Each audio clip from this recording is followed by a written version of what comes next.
Hello and I welcome you all on keystone classes. तो आपकी जो क्लास है वो आज आपकी क्लास है किसकी, वार्डर का पेपर हम कंप्लीट कर रहे हैं और 20/6/2024 को जो पेपर आया था हम उसका फर्स्ट पार्ट करेंगे। ठीक है, फर्स्ट पार्ट करेंगे। क्लास जो है आज से आपकी बाइलिंगुअल होगी। ठीक है, बाकी दो तीन चीजें जो मैं हर बार वीडियो में बताता ही हूँ आप लोगों को, आप कीस्टोन क्लासेस ज्वाइन कर सकते हो। आज से आपके लिए बहुत ज्यादा इंपॉर्टेंट हो जाता है क्योंकि ये जो पीडीएफ है ये आपको कीस्टोन क्लासेस के चैनल पे ही मिलेगी। और आपका और क्या है, हमारा एक बेस्ट पीवाईक्यूज वाला चैनल है, ये आप इसको भी ज्वाइन कर सकते हैं। जो भी इसमें अच्छे क्वेश्चन होंगे, अबोव मॉडरेट या अबोव मॉडरेट होंगे, एवरेज से ऊपर या एवरेज होंगे, वो क्वेश्चंस आपको इसमें डल जाएंगे। आप लास्ट मिनट में इससे प्रैक्टिस कर सकते हो जिससे कि आपका कम टाइम में ज्यादा रिवीजन हो पाए। ठीक है, और आपका जो कीस्टोन एसएससी वाला चैनल है वो एक्टिव है आपका। ये चैनल किस लिए है, कोई नया मेरे चैनल पे आया तो उसको मैं बता देता हूँ। कीस्टोन एसएससी जो है वो डेडिकेटेड है आपका चैनल जीएस के लिए। तो आपके जो जीएस के पीवाईक्यूज हैं या फिर अदर कोई स्टफ आएगी वो आपकी सिर्फ इस वाले चैनल पर ही आएगी। ठीक है, बाकी क्वेश्चन नंबर 1 पे जंप करते हैं सीधा। क्वेश्चन हमारा क्या कह रहा है, the simple interest on a sum of money in 5 years at 12% per annum is 600 less than the simple interest occurred on the same sum in 8 years at 10% per annum। मतलब question हमसे कह रहा है कि 5 वर्षों में 12% प्रति वर्ष की दर से अर्जित जो साधारण ब्याज है वो समान राशि पर 8 वर्षों में 10% प्रति वर्ष की दर पर अर्जित साधारण ब्याज से 600 रुपए कम है। मैंने बोला 12% की दर से 5 सालों में कितने परसेंट निकाल लेगा। पहली कंडीशन के हिसाब से अगर मैं देखूं तो ये 60% यहाँ पे सिंपल इंटरेस्ट मेरे को रिसीव हो जाएगा। अगली कंडीशन के हिसाब से देखूं तो 10% पर ये एनम है और 8 इयर्स की बात कर रहा है, यानी कि यहाँ से मेरे को 80% मिल जाएगा। मेरे को यहाँ से दिखाई दिया कि इन दोनों जो एसआई है इन दोनों के बीच में जो अंतर है वो 20% का आएगा। क्वेश्चन ने मेरे को बोला है कि जो अंतर है वो 600 का है, यानी कि इस 20% की वैल्यू जो है वो 600। यानी कि अगर मैं राशि की बात करूं यानी कि 100% की वैल्यू कितनी हो जाएगी, 600 डिवाइडेड बाई 20% मल्टीप्लाई बाई 100%। ठीक है, परसेंट से परसेंट कट हो जाएगा, 20 पंजे 100 और 6 पंजे 30, यानी कि 3000 रुपए जो है हमारी वो राशि आ जाएगी। ठीक है, आप लोगों को पसंद आए तो लाइक शेयर सब्सक्राइब कर सकते हो बाकी आप लोगों की इच्छा के ऊपर बात है बाकी हो सकता है बीच में एक आध दिन क्लास मिस हो जाए, उसका कारण यह है कि इसको बनाने में मेरे को आधा पौना घंटा 1 घंटा एक्स्ट्रा और लगता है। ठीक है, एक्स्ट्रा टाइम इसको बनाने में और जाता है तो मेरा जो अवेलेबल टाइम है उसमें से 1 घंटा और माइनस मान लो कि जो मेरे को मिल पा रहा है, तो हो सकता है कि एक आधी क्लास बीच में स्किप हो जाए, किसी दिन क्लास आपकी ना आ पाए। ठीक है, क्वेश्चन नंबर 2 देख लेते हैं। क्वेश्चन नंबर 2 हमसे कह रहा है कि नीचे दी गई तालिका में अंकित मूल्य दर्शाया गया है 6 अलग अलग लेखों का। क्वेश्चन ने मेरे से पूछा, इसको इंग्लिश में लिखना मैं हिंदी में लिखना भूल गया। Find the difference between the selling price of article C and D, यानी कि जो विक्रय मूल्य है सी और डी का उसके बीच में अंतर पूछ रहा है।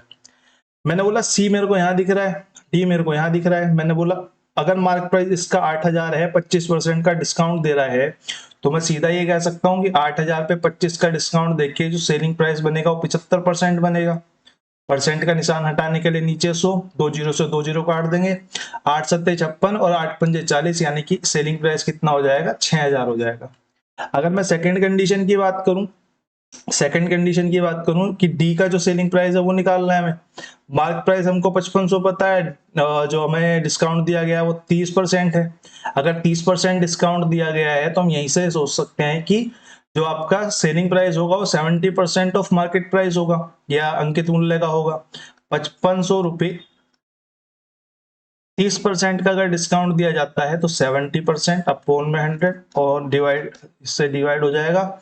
7 पंजे 35, 7 पंजे 35, यानी कि 3850 रुपए जो है ये यहाँ पे सी का सेलिंग प्राइस आ गया, ये हमारा डी का सेलिंग प्राइस आ गया।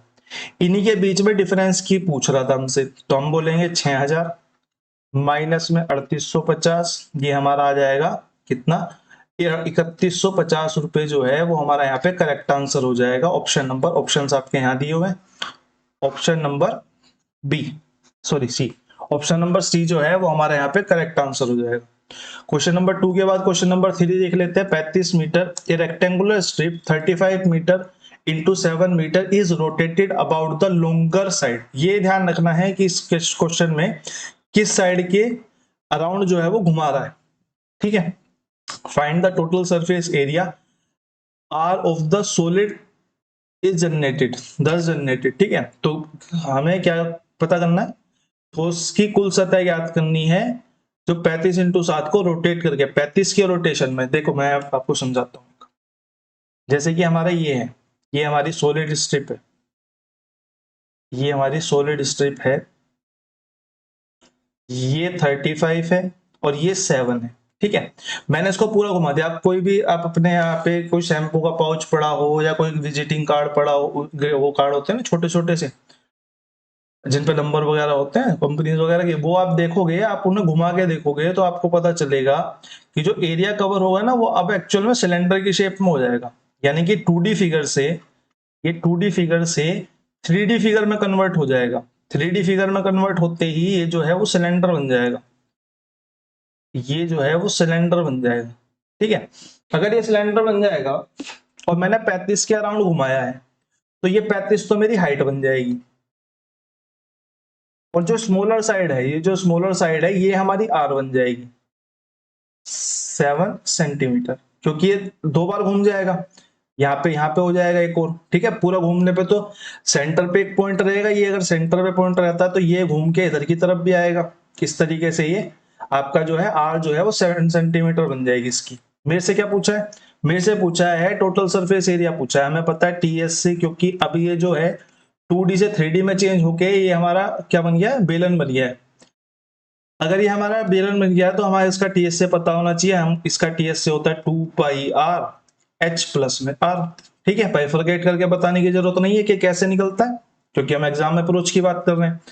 तो आपको इतना तो पता होना चाहिए क्वेश्चन को अटेम्प्ट करने से पहले। तो मैं बोलूंगा 2 पाई आर का मतलब 2 इंटू 22/7, आर का मतलब 7, और अंदर कितना आ जाएगा 35 प्लस में 7, 7 से 7 डिवाइड हो जाएगा तो 44 मल्टीप्लाई बाई 42, इसको मैं बोल दूंगा 11 मल्टीप्लाई में 4 चौक 16, 164, और ये हमारा हो जाएगा कितना, सॉरी 4 दूनी 8 होता है ना, तो 168।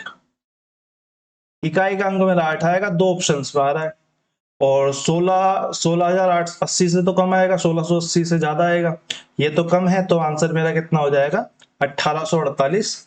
यहाँ पे मेरा राइट आंसर हो जाएगा। वरना आपको मैंने 11 की गुणा सिखाई रखी है कि पहला अंक लिखना है, फिर दोनों का सम लिखना है, इन दोनों का 8 और 6 14 का 4, इकाई का अंक लिखना है, दहाई के अंक को हासिल ले लेना है, फिर इन दोनों का सम लेना है, किनका, इन दोनों का 6 और 1 7, और दहाई आपका हासिल में कितना गया था, हासिल में कितना गया था आपका 6 और 1 7, 1 गया था 8, फिर लास्ट वाला अंक लेना है 1, ये हमारा जो है वो यहाँ पे राइट आंसर हो जाएगा। 11 का मल्टीप्लीकेशन होता है, ठीक है।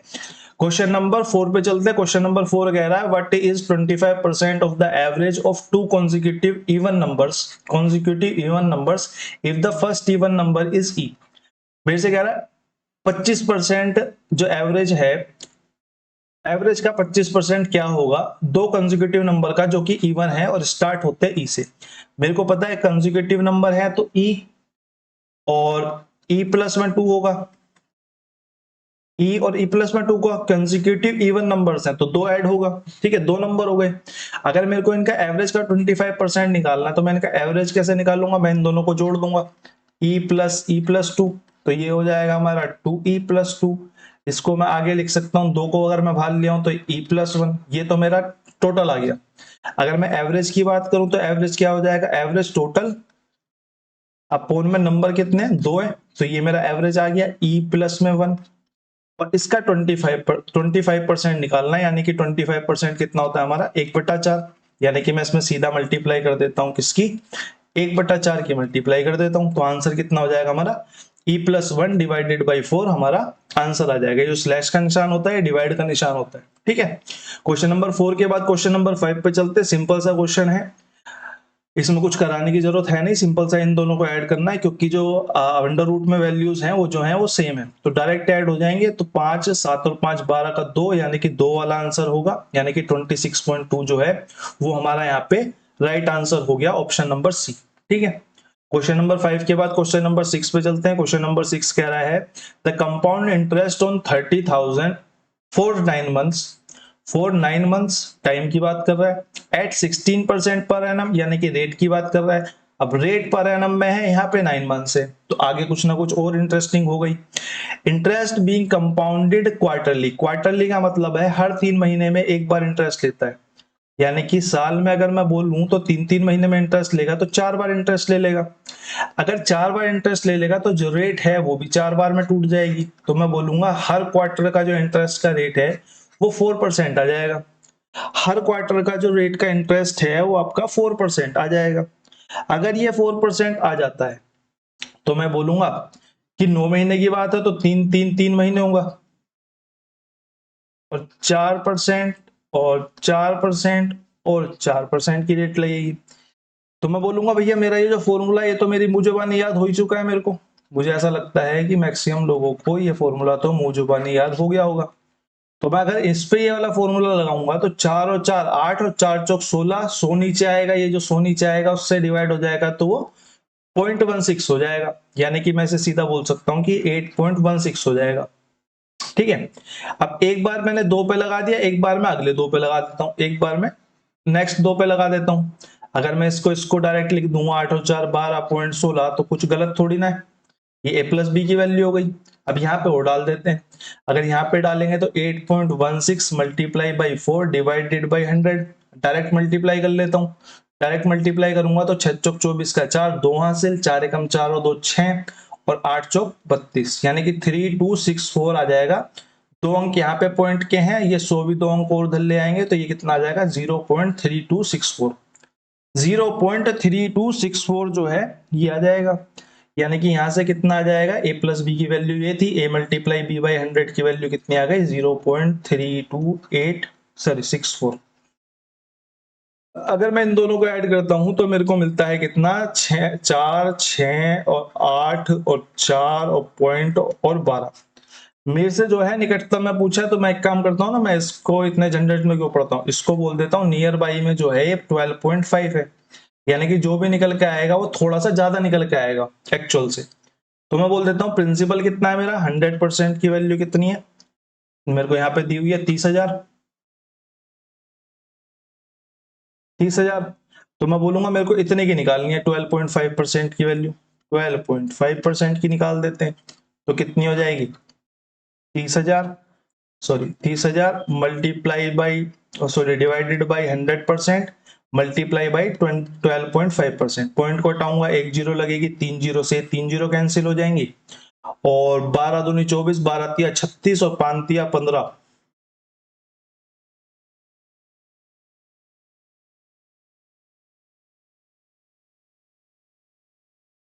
ये ऑप्शन शायद थोड़े गलत हो गए हैं, यहाँ पे एक ऑप्शन 3750 का भी होना चाहिए। 3750 रुपए हमारा जो है राइट आंसर हो जाएगा, इस ऑप्शन को आप चेंज करके 3750 कर दो, ये सिर्फ टाइपिंग एरर है। ठीक है, क्वेश्चन एक्चुअल में ठीक ही है। ठीक है, 3750 रुपए हमारा जो है वो यहाँ पे राइट आंसर हो जाएगा, ऑप्शन नंबर 3। क्वेश्चन नंबर 7 पे चलते हैं। PQR are in a cycle race of 6,000 meter and start at the same time from the same point. P cycles twice fast as Q। मेरे को स्पीड का ratio मिल गया यहाँ से, इस वाली कंडीशन से मेरे को स्पीड का रेशो मिल जाएगा, तो आगे पढ़ लेते हैं। फिर R cycles 1/3 fast as Q, मेरे को यहाँ से R और Q का रेशो भी मिल जाएगा। हिंदी वाले हिंदी में नीचे पढ़ सकते हैं, कोई दिक्कत अब नहीं होनी चाहिए आप लोगों को भी। R complete the race in 45 minutes, ठीक है, अगर इसकी जरूरत पड़ेगी तो हम काम ले लेंगे। Then where was Q from the finishing line when P finished the race. एक बार आप लोग इसे ट्राई करेंगे, और मैं एक बार पंखा बंद कर लेता हूं।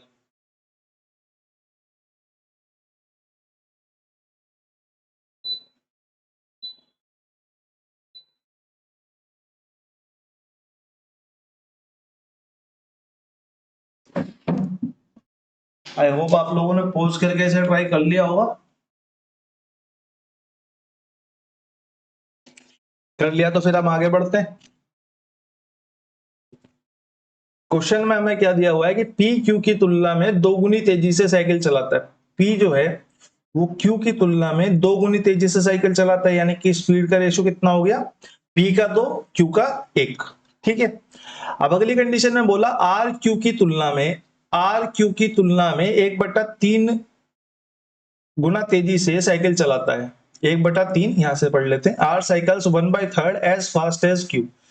तो जो R है और Q का रेशो है, अगर मैं Q और R की बात करूं, R जो है वो 1/3 गुना तेजी से भगाता है, यानी कि ये 1 चलाता है या 3 चलाता है। यहां से मेरे को रेशोज मिल जाएंगे स्पीड के।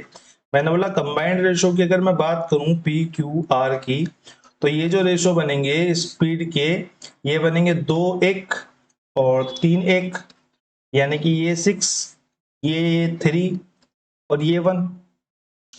इनके स्पीड के रेशो मेरे पास आ गए कितने, 6:3:1। अब मेरे से क्वेश्चन पूछ रहा है कि there then where was Q कहां होगा, जब कब, जब पी जो है वो रेस को फिनिश कर लेगा। पी रेस को फिनिश कर लेगा, इसका मतलब ये है कि वो 6000 मीटर चल देगा। अगर वो 6000 मीटर चला जाएगा, 6000 मीटर कंप्लीट कर लेता है, तो मैं बोलूंगा इस 6 की वैल्यू इतनी है, इस 6 की वैल्यू इतनी, क्योंकि टाइम सेम है ना। आप मेरे को एक बात बताओ कि अगर स्पीड मेरी अलग है, स्पीड मेरी स्पीड 1 और स्पीड 2 जो है वो अलग अलग है, लेकिन टाइम सेम है, लेकिन टाइम जो है वो सेम है, तो मैं सीधा सीधा बोल सकता हूं कि जो स्पीड का रेशो होगा वही मेरा डिस्टेंस का रेशो होगा, वही मेरा डिस्टेंस का रेशो होगा। तो इस कंडीशन में स्पीड और डिस्टेंस का रेशो जो है वो सेम यही बन जाएगा। जब 6000 मीटर पी चल देता है, तो मैं ये बोल सकता हूं कि एक की वैल्यू 1000 है, एक की वैल्यू 1000, तो 3 की वैल्यू कितनी हो जाएगी, 3000 हो जाएगी। ठीक है, तो मेरे से क्या बोला है, अंतिम रेखा से Q कहां होगा, अंतिम रेखा से Q जो है वो 3000 मीटर पीछे होगा। बाई चांस अगर ये 2000 आता, बाई चांस अगर ये 2000 आता, या फिर इस केस में देख लेते हैं, तो R कहां होगा, R जो होगा वो 1000 मीटर दूर, 1000 मीटर चला होगा सिर्फ। अगर 1000 मीटर चला है और 6000 मीटर की रेस है, और कंडीशन में ये पूछा है कि अंतिम रेखा से कहां पे होगा, यानी कि यहां से जो क्यू आर है आपका, यहां से आर कहां होगा, शुरुआत से 1000 मीटर पे होगा और लास्ट से वो 5000 मीटर पे होगा। ठीक है, इस बात का याद रखना। अगर क्वेश्चन आपको ऐसे घुमाता है तो आप ध्यान रखना कि आपसे अंतिम रेखा से पूछा हुआ है या शुरुआत से पूछा हुआ है। शुरुआत से पूछा है तो निकला हुआ आंसर है, अंतिम से पूछा है तो टोटल में से घटा देंगे। क्वेश्चन नंबर 8, क्वेश्चन नंबर 7 के बाद क्वेश्चन नंबर 8 पे चलते हैं। क्वेश्चन नंबर 8 कह रहा था volume of water measured on a rectangular field is 300 metre multiply 400 metre is 12000 metre cube. ठीक है, find the rainfall in centimetre, find the rainfall in centimetre की बात कर रहा है, 1 सेंटीमीटर में कितना होगा। मैंने बोला भैया जी जो इसका वॉल्यूम होगा वही इसके वॉल्यूम के बराबर होगा।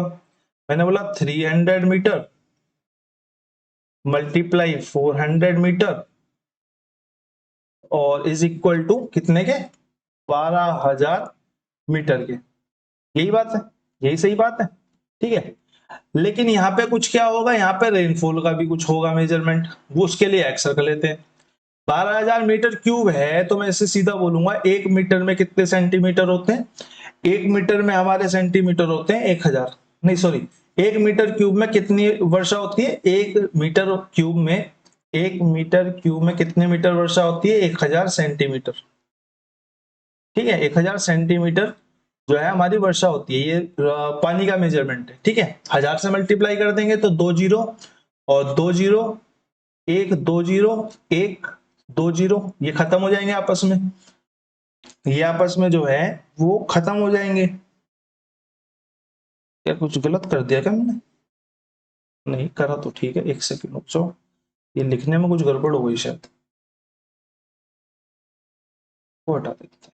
ये हट गए। ये 300 मीटर है, ये 400 मीटर है, ये 12000 है, ये 1000 है। ठीक है, ये 1000 है। तो अगर मैं जीरोस काटूंगा, 1 मीटर क्यूब में 1000 सेंटीमीटर ही होते हैं। 2 2 4, 3 और 1 4,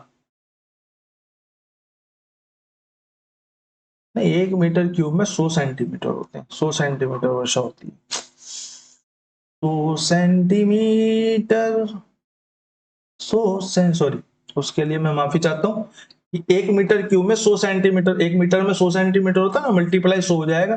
ठीक है, ये 2 जीरो, ये 2 जीरो, ये 2 जीरो खत्म, ये 2 जीरो खत्म और 4 3 12, तो एक्स की वैल्यू कितनी आ जाएगी हमारी, 10 हमारी जो है वो x की वैल्यू आ जाएगी। ऑप्शन नंबर 2 जो है हमारे यहाँ पे करेक्ट आंसर हो जाएगा।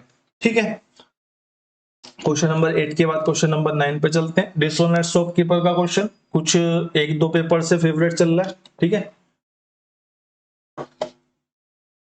वैसे मैंने जो सीक्वेंस था उसे ब्रेक करके पेपर लिया, लेकिन ये अभी भी चल रहा है, मतलब कि पिछले लगभग सारे पेपरों में एक आधा क्वेश्चन तो इसका बना ही होगा।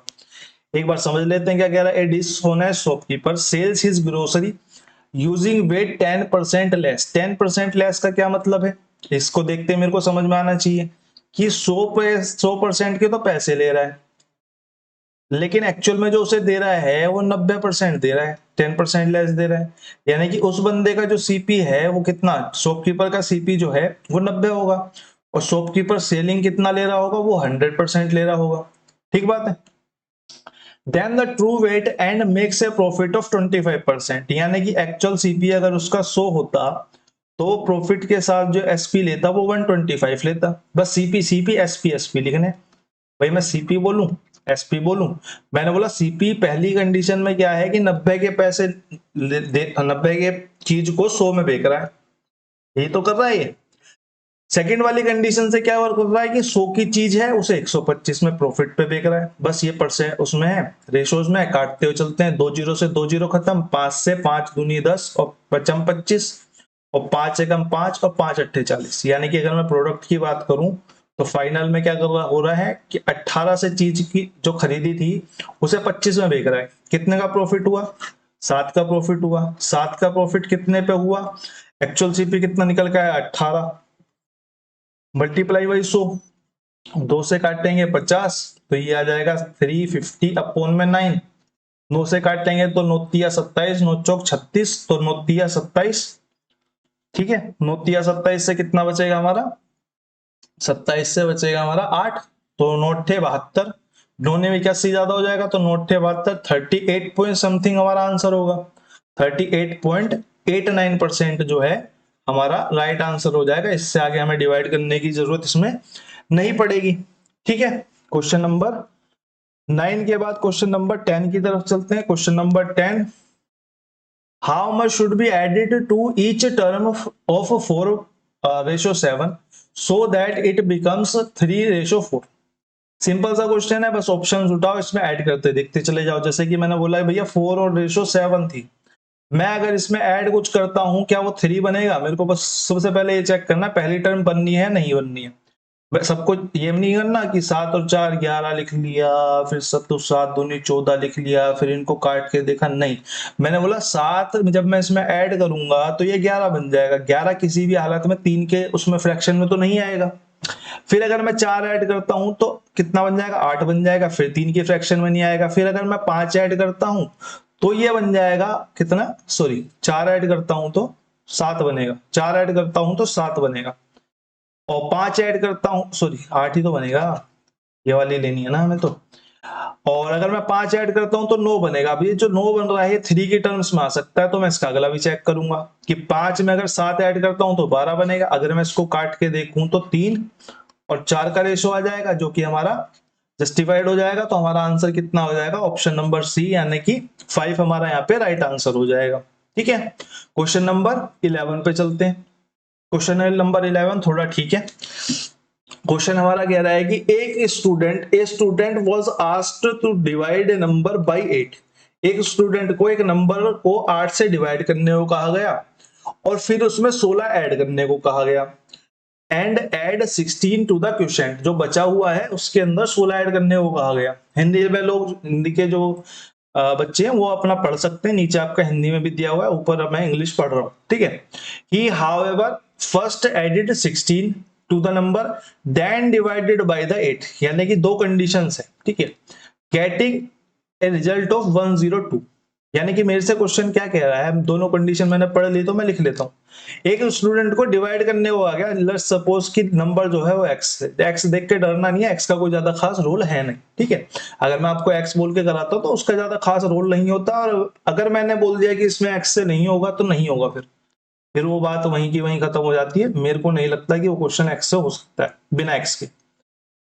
मेरे को मैंने मान लिया कि नंबर जो था वो x था। पहली कंडीशन के हिसाब से क्या बोल रहा है कि x को उसने कहा कि पहले 8 से डिवाइड करो, मैंने डिवाइड कर दिया, फिर उसमें 16 जोड़ दो।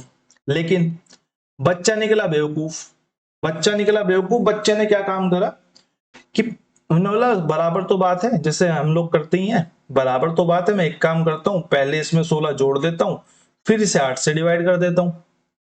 लेकिन अब जो मुझे नंबर मिला वो मिला 102। इससे कंडीशन से इस कंडीशन में नंबर जो हो जाएगा वो चेंज हो जाएगा। मैंने बोला मैंने बोला कि इसको अगर 102 मिला है तो यहां से मैं x की वैल्यू तो फाइंड कर सकता हूं आराम से। मैंने बोला x प्लस में 16, 8 की मल्टीप्लाई उधर कर देंगे तो 816 हो जाएगा। तो x की वैल्यू यहां से कितनी आ जाएगी, 800 आ जाएगी। x की वैल्यू अगर 800 आ गई, तो उसने बोला कि सही उत्तर ज्ञात कीजिए। सही उत्तर आना चाहिए था इस वाली इक्वेशन से, मैंने x की जगह 800 डाल दिया यहाँ पे।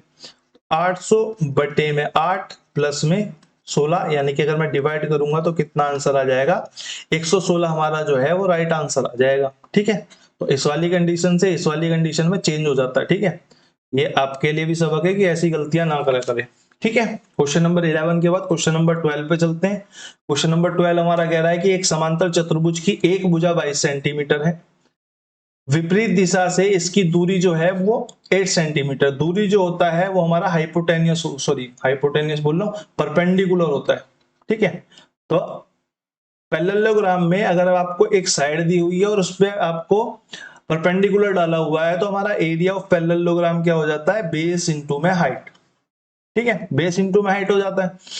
बेस इंटू में हाइट हो जाता है तो बेस हमारा कितना हो गया 22, हाइट कितनी हो गई हमारी 8, यानी कि हमारा कितना आंसर आ गया 8 दूनी 16 का 6, 1 हासिल।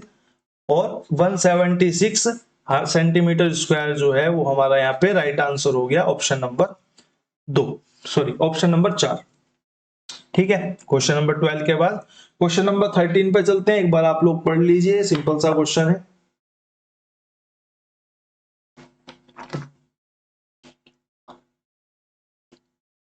क्वेश्चन कह रहा है कि एक वस्तु का अंकित मूल्य, the mark price of an item was ₹580। मेरे को एमपी दिया हुआ है कितना, 580। फिर उसने बोला and the shopkeeper offers discount of 5%। मेरे को डिस्काउंट दे दिया, एमपी पे डिस्काउंट दे दिया, यानी कि 95% हो गया सेलिंग प्राइस। मेरे से सेलिंग प्राइस पूछा है, अब मैंने आपको सब कुछ बता दिया आपको करना क्या है।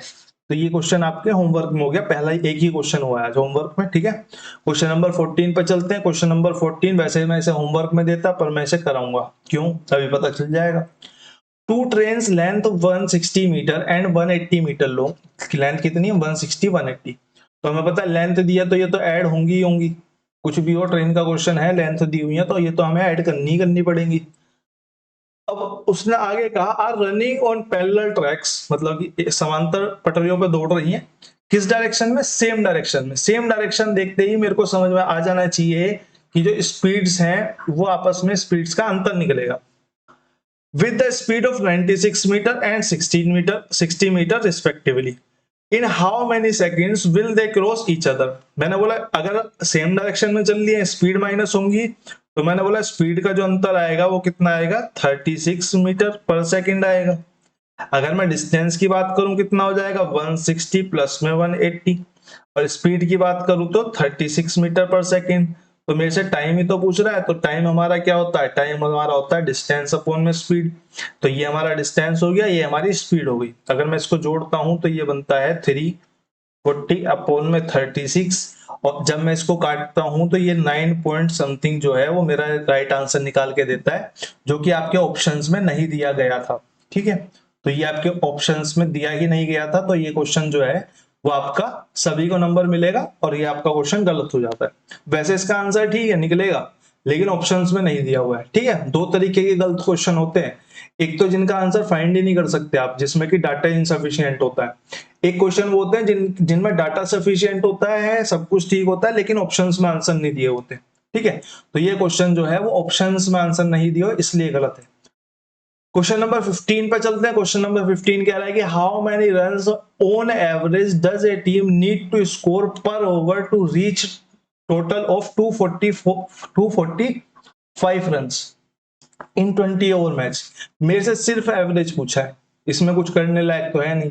इसे आप अपने आप काटेंगे और मेरे को आंसर बताएंगे, ठीक है। ये आप मेरे को खुद आंसर बताएंगे। क्वेश्चन नंबर 15 के बाद क्वेश्चन नंबर 16 पे चलते हैं। 33 और सबसे छोटा समापवर्तक क्या होगा? ये थोड़ा सा हिंदी टाइपिंग में एरर हो गई। ये लघुत्तम समापवर्तक है, लघुत्तम समापवर्तक, ठीक है, लघुत्तम समापवर्तक, ठीक है। The least common multiple of 33 and 550। अब ये तो सिंपल सा क्वेश्चन है कि 550 इसमें कितना है 11 और 3, इसमें 3 नहीं है तो मैं 3 से मल्टीप्लाई कर दूंगा। तो मेरा आंसर यहाँ पे जो भी आएगा वो आप लोग कमेंट में करेंगे। ये आपका क्वेश्चन होमवर्क में हो गया, बस इसमें मल्टीप्लाई करके लिखना ही तो है, ठीक है। कर देना कमेंट, करते नहीं हो यार तुम लोग। क्वेश्चन नंबर 16 के बाद क्वेश्चन नंबर 17 पे आते हैं। If 2a ratio 3b is equal to 8 ratio 9 and 4c ratio 5b is equal to 1 ratio 2, then what is the ratio of a ratio b ratio c। मैंने बोला मेरे पास यहाँ पे दो कंडीशन है, मैं इन दोनों कंडीशन को राइट कर लेता हूँ कि 2a अपॉन में 3b जो है वो इक्वल है 8/9 के, वो इक्वल है आपका 8/9 के। सेकंड कंडीशन में मेरे को बोला है कि 4c, एक सेकंड, दैट वाज सेव्ड, हाँ 4c और अपॉन में 5b, 5b is equal to 5b is equal to 1/2 के दिया हुआ है। तो अगर मैं इनको फर्दर सोल्व करता हूं दोनों को, तो ये 2 से ये इसको 4 बार काट देगा, ये 3 से इसको 3 बार काट देगा। तो मेरे हिसाब से यहाँ पे ए बी का जो रेशो है वो कितना मिल जाएगा 4:3, ठीक है। ये एक कंडीशन हो गई मेरे को, क्योंकि यहाँ पे 2a दिया हुआ था तो मेरे को सिंपल a का रेशो चाहिए यहाँ निकालने के लिए, ठीक है। 4c और इसमें तो कुछ कटेगा नहीं, तो इसका रेशो कितना हो जाएगा c अपॉन में b इज इक्वल टू 5:8, ठीक है। 5:8 हो जाएगा। अगर मैं ए बी सी के रेशो की बात करूं, यहाँ पे ए बी सी के रेशो की अगर मैं बात करता हूं तो मेरे को क्या मिलेगा, ए पहली कंडीशन से ए कितना है 4 और बी कितना है 3, दूसरी कंडीशन से बी कितना है 8 और सी कितना है 5। अब क्या होता है ना, कभी कभी ऑफ माइंड हो गया या ज्यादा प्रैक्टिस की वजह से हम क्या करते हैं कि ऊपर वाला तो बी आएगा तो यहाँ पे 5 उतार के ऑप्शन देखने लग जाएंगे, ठीक है। 5 उतार के ऑप्शन देखने लग जाएंगे, ऑप्शन मिलेगा नहीं, फिर दो आपके 20-30 सेकंड और खराब हो जाएंगे ढूंढने में कि गड़बड़ कहाँ हुई है। तो हमेशा याद रखना कि जो आपको जो दिया हुआ है रेशो वो उल्टा भी हो सकता है। जनरली क्या होता है 4b और 5c करके रेशो दिया होता, लेकिन ये जनरल केस नहीं है, थोड़ा सा चेंज करके दे दिया है, कहीं फंस जाओ तो मैं इसलिए बता रहा हूँ सिर्फ। 8 चौक 32, इसकी मल्टीप्लाई, इसकी मल्टीप्लाई करेंगे 8 तिया 24 और इसकी मल्टीप्लाई करेंगे 5 तिया 15, यानी कि 32:24:15 जो है वो हमारा यहाँ पे राइट आंसर हो जाएगा ऑप्शन नंबर कितना ए। क्वेश्चन नंबर 17 के बाद क्वेश्चन नंबर 18 पे आते हैं। ये मैंने एग्जाम से उठा के जैसे थे वो वैसे ही लगा दिए, क्योंकि मैं खाली सोचा था ग्राफ लगाऊं, मैंने सोचा दोनों क्वेश्चन ही लगा देता हूं, बाकी क्वेश्चन पढ़ लेते हैं। द फॉलोइंग, एक सेकंड देना।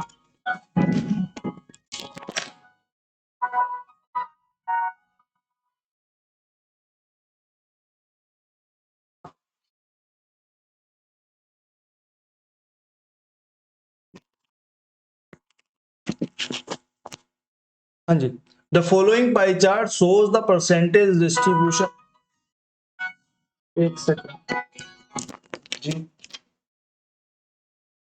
काफी काम का टाइम लगेगा, मैं वीडियो रिकॉर्ड कर।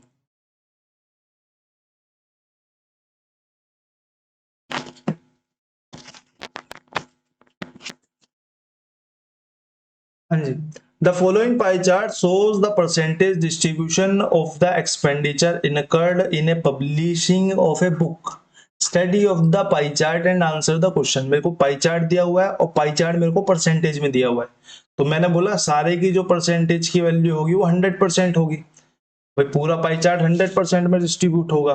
क्वेश्चन ने मेरे से पूछा है डिस्ट्रीब्यूशन ऑफ द एक्सपेंडिचर, मेरे को यहाँ पे दिया हुआ है A B C D E F में, ठीक है। What is the central angle of the sector corresponding to the expenditure, expenditure incurred on expenditure D, यानी कि डी में जो है वो कितना एक्सपेंडिचर हमारा आया है उसकी बात कर रहा है, और उसे किस में पूछ रहा है, सेंटर एंगल में पूछ रहा है। यानी कि इस जो 100% की पूरी वैल्यू होगी वो हमारी 360 डिग्री होगी। अगर ये 100% की वैल्यू 360 डिग्री होगी तो मैं अगर डी को देखूं तो डी कितना होता है हमारा, डी हमें यहाँ से दिख रहा है कि 18%। हिंदी वाले आप हिंदी में देख सकते हो, यहाँ पे आपके लिए क्वेश्चन भी लगा हुआ है, बस सॉल्यूशन ही तो देखना है। 100% की वैल्यू अगर 360 डिग्री है, क्योंकि जो सर्कल होता है वो पूरा 360 डिग्री होता है, तो मैं बोलूंगा 100 की अगर 360 है तो 18% की कितनी हो जाएगी, 360 डिवाइडेड बाई 100 और मल्टीप्लाई बाई 18%। से परसेंट कट हो जाएगा, 2 से अगर मैं इसको काटता हूं, 2 से मैं से काट लूं या सॉरी 0 से 0 काट लेते हैं ना, 0 से 0 काट लेते हैं तो ये यहां लिख लेते हैं 1 सेकेंड, हाँ जी 36 मल्टीप्लाई में 18 डिवाइडेड बाई 10 आ जाएगा। 8 6 48, यानी कि जो लास्ट का पॉइंट के बाद जो अंक होगा वो 8 डिग्री के आसपास होगा। पॉइंट 8 डिग्री का जो होगा वो हमारा राइट आंसर होगा। तो मेरे को यहाँ पे एक ही ऑप्शन ऐसा दिख रहा है यहाँ पे 64.8, जिसके लास्ट में जो है वो 8 डिग्री है। और आप अगर हिंदी में देखोगे तो हिंदी में जो ऑप्शन नंबर 4 है वो हमें यहाँ पे दिख रहा है कि 0.8 डिग्री है। तो हमारा राइट आंसर कितना हो जाएगा, आप फर्दर आप कैलकुलेट कर सकते हो, 64.8 डिग्री जो है वो हमारा यहाँ पे करेक्ट आंसर हो जाएगा। ठीक है, क्वेश्चन नंबर 18 के बाद क्वेश्चन नंबर 19 पे चलते हैं। क्वेश्चन नंबर 19 मेरे हिसाब से बहुत सिंपल क्वेश्चन है। ठीक है, बहुत सिंपल क्वेश्चन है। टाइम एंड वर्क का सबसे सिंपल जो टाइप होता है वो यही होता है।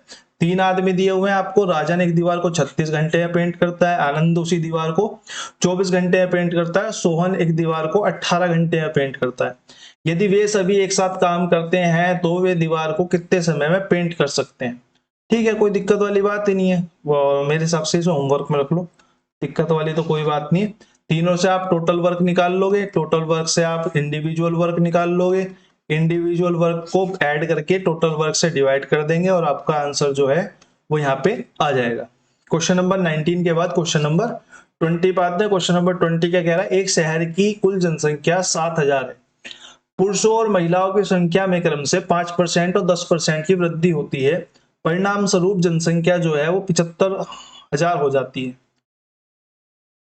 प्रारंभ में महिलाओं की जनसंख्या ज्ञात करो। अब इस क्वेश्चन को हम 2 तरीके से कर सकते हैं, और जो सबसे कन्वीनियंट तरीका है वो मेरे हिसाब से जो है वो एलिगेशन का है। ठीक है, हम इसमें एलिगेशन लगाएंगे। अब एलिगेशन लगाएंगे क्या, सीधा सीधा तो नहीं दिख रहा।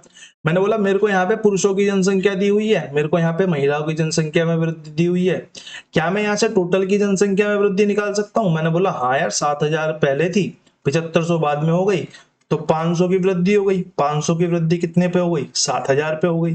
तो मैं अगर बोलूं तो टोटल पे कितने परसेंट की वृद्धि हो गई, 1 2 3 और 50/7% की वृद्धि हो गई। अगर मैं यहाँ पे अब एलिगेशन लगाऊंगा कि पुरुषों की 5% वृद्धि, महिलाओं की 10% वृद्धि और टोटल पे 50/7% की वृद्धि हुई है, तो यहां से अगर मैं निकालूं तो ये हमारा आ जाएगा 70 माइनस में 50 यानी कि 20/7 और 20 5 7 35 यानी कि 15/7। 7 से 7 खत्म हो जाएगा, 5 से इसको काटेंगे, 5 चौक 20 और 5 तिया 15 यानी कि 4:3 जो है वो हमारा रेशो आ जाएगा महिला और पुरुषों का। मैंने बोला मेरे हिसाब से तो 4:3 आ रहा है, 4:3 यानी कि टोटल जो है वो 7 है, लेकिन इसके हिसाब से जो वैल्यू थी, प्रारंभ की बात कर रहे हैं तो प्रारंभ वाली निकलेगी। जो शुरू में वैल्यू थी वो 7000 थी, मैंने बोल दिया कि 7 की वैल्यू 7000 है। तो महिलाओं की पूछी है, ये क्या थे हमारे, ये मेल की परसेंटेज थी, ये फीमेल की थी, तो 3 में मल्टीप्लाई कर देंगे।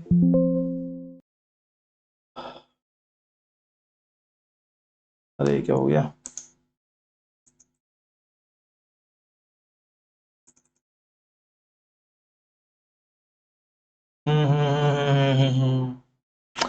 ये तो थोड़ी सी गड़बड़ हो गई।